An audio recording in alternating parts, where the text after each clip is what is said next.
Sri Namaha. Hari Om. Hare Rama, Rama Rama, Hare Hare, Hare Krishna, Krishna Krishna, Hare Hare.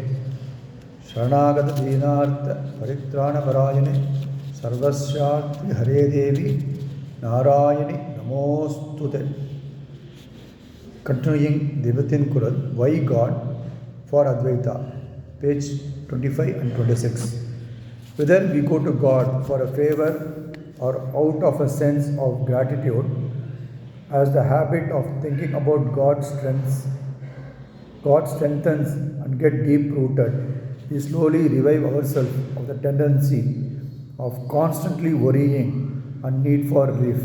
Slowly, we get over the habit of fretting and fuming. Some unidentifiable sense of bliss and peace of mind becomes noticeable. This will slowly and surely take us to the everlasting bliss.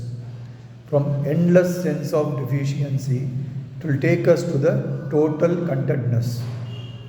Within braces, KTSV Sharma says, there is a paradox here.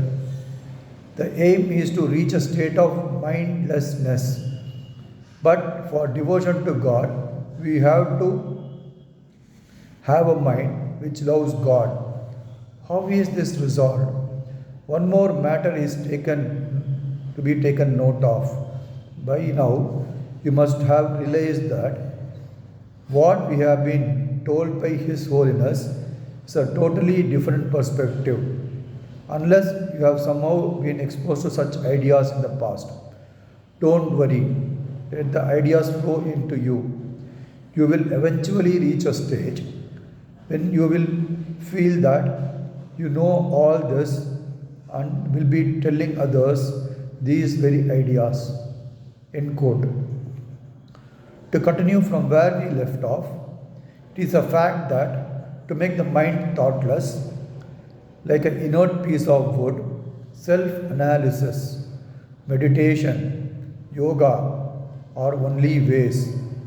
Then why I am talking about devotion instead of these methods?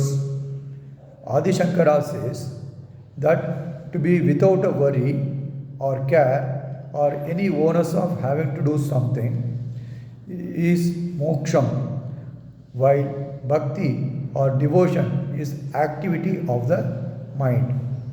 Then why I am telling you to resort to devotion? Adi Shankara says in one place that best method for moksha is through devotion. But immediately in the next sentence, he gives a new definition of devotion. He says, to analyze oneself and to be steeped in such endeavor is devotion. So, the devotion he talks about is the same as yoga of the mind and heart in God, or Atma Vichara.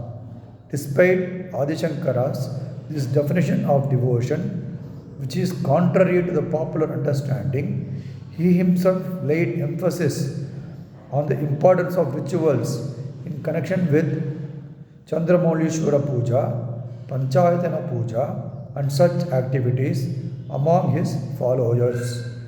Despite keeping Nirguna Upasana or deep immersion in the formless attributelessness of God as the ideal, he himself established Saguna Upasana and was acclaimed as Shanmata Stapaka.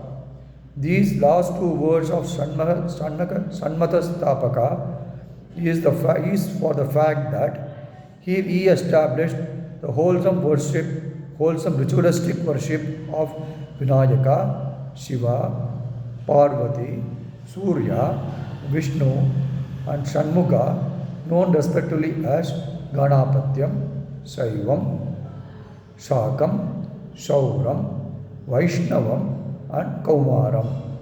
Sri Gurubhyo Namaha. Hari Om. Rama Rama Rama Rama Rama Rama Rama Rama Janaki Kanta Smaranam. Jai Jai Rama Rama.